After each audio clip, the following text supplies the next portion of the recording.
नाम कई हैं लेकिन अब तक सीएम फेस पर फैसला नहीं हो पाया। माना जा रहा है कि हरियाणा के मुख्यमंत्री मनोहर लाल खट्टर को मध्य प्रदेश का पर्यवेक्षक इसलिए बनाया गया ताकि शिवराज सिंह को नई लीडरशिप को कमान सौंपने के लिए तैयार किया जा सके। साथ ही शिवराज सिंह का समर्थन कर रहे संघ के नेताओं को भी मनाया जा सके।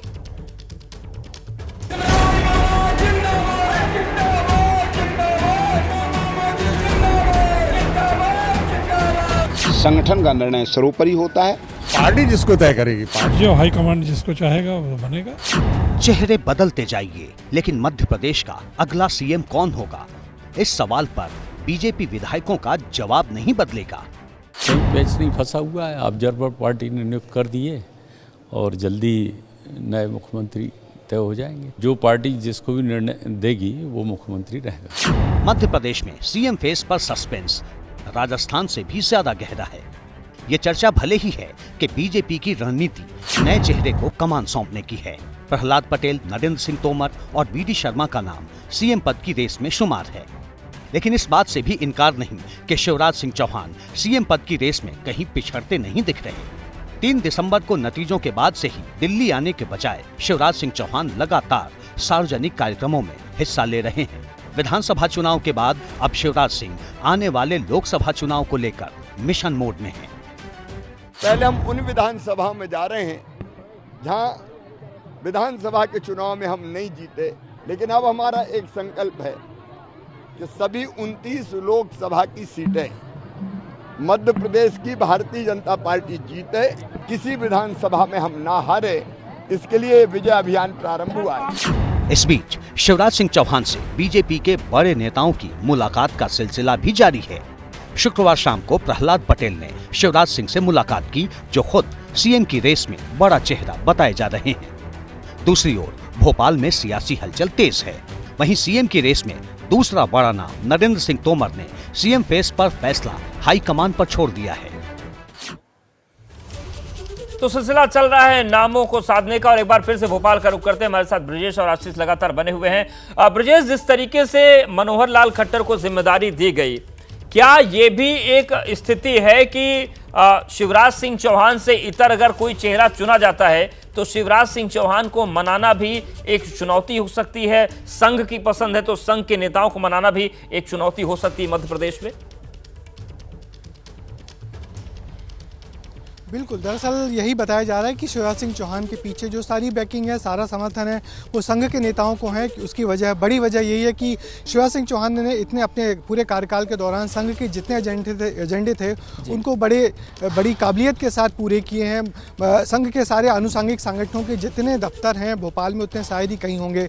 तो ये सारी बातें हैं और वो सबको बड़े प्रिय हैं, सबकी बातें मानते हैं। तो इस वजह से संघ के लोग उनको समर्थन है। मनोहर लाल खट्टर को लाने की वजह यही है कि वो बहुत वरिष्ठ हैं, और चूंकि एक मुख्यमंत्री को यदि एक संभावना बनती है रिप्लेस करने की, नया मुख्यमंत्री चुनने की, तो फिर वो बेहतर तरीके से उनको समझा पाएंगे, मना पाएंगे।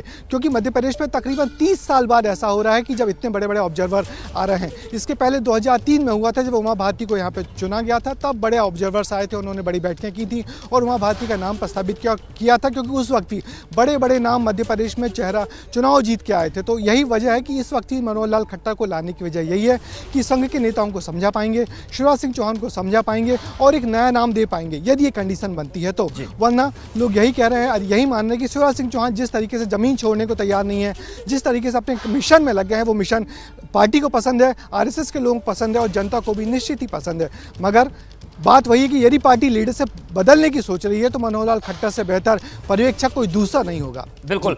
आशीष, आप भी भोपाल में डटे हुए हैं और वहां की जितनी भी सियासी परिस्थितियां देख रहे हैं। आला कमान की अपनी अलग बातें हैं, लेकिन बीजेपी कार्यकर्ताओं के मन में क्या चल रहा है? क्या उनसे आपकी कोई बातचीत हुई? जनता के बीच कौन से नाम ज्यादा चल रहे हैं, इसको लेकर भोपाल में क्या तस्वीर बन रही है? देखिए, जो अगर हम कार्यकर्ताओं की बात करें या राज्य के नेताओं की बात करें तो सबके मन में एक ही सवाल है कि आप मुख्यमंत्री का चेहरा कौन होगा। किसी के पास कोई स्पष्ट जानकारी नहीं है। सबका मानना है कि दिल्ली से नाम तय होगा, विधायक दल में उस नाम के बारे में चर्चा होगी और विधायक दल के बाद उस नाम को विधायक दल के नेता के रूप में सार्वजनिक किया जाएगा। यहाँ पर अगर हम बात करें कार्यकर्ताओं की या नेताओं की, तो किसी के पास भी कोई एक नाम नहीं है। सबके अपने अपने कयास है, सबके अपने अपने समर्थन हैं, सबके अपने अपने लोकप्रिय नेता हैं, सबका अपना अपना जातिगत इक्वेशन है।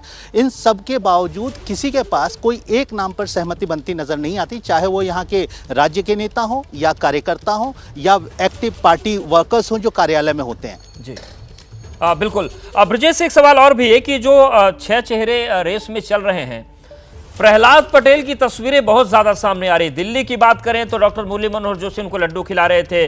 कल प्रहलाद पटेल ने शिवराज सिंह चौहान से मुलाकात की। अलग अलग मंदिरों की तस्वीरें सामने आ रही हैं। तो इस सारे चेहरों में हम बात करें तो क्या प्रहलाद पटेल सबसे आगे चल रहे हैं क्या इस वक्त संभावनाओं में, कयासों में? देखो, इसको इस तरीके से समझा जाए कि हम जो लोग यहाँ पे हैं, जो भी बड़ा नेता मिलता है या हम जो पत्रकार मित्र या जो वरिष्ठ राजनीतिक चिंतक हैं, विश्लेषक हैं, उनसे हम बात करते हैं तो यही पूछते हैं कि अपने 3 नाम बताइए। तो उन 3 नामों में सबसे ज़्यादा कॉमन नाम यदि किसी को उभर के आ रहा है तो प्रहलाद पटेल हैं।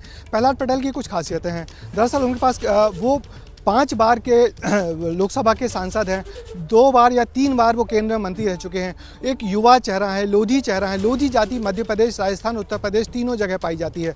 कल्याण सिंह और उमा भारती के बाद बीजेपी के पास कोई बड़ा लोधी चेहरा नहीं है पूरे देश में, और लोधी ओबीसी का एक बहुत बड़ा वोट बैंक है। शिवराज सिंह चौहान को यदि रिप्लेस किया जाता है तो शिवराज सिंह चौहान ओबीसी चेहरा है, तो फिर एक नए ओबीसी चेहरे की जरूरत पार्टी को होगी। तो वो प्रहलाद पटेल से बेहतर कोई दूसरा नहीं हो सकता। वो एक प्रभावशाली व्यक्तित्व हैं। दिल्ली में प्रशासनिक अनुभव मंत्रालय उन्होंने संभाले हुए हैं। तो यदि वो एक पार्टी सोच रही है कि एक नया ओबीसी युवा चेहरा चाहिए जिसके साथ यूथ कनेक्ट हो, जिसके साथ पूरे पार्टी के नेता कनेक्ट हो, सबको संभाल के एक साथ, यानी कि तमाम समीकरण जो प्रहलाद पटेल के पक्ष में ब्रजेश जा रहे, लेकिन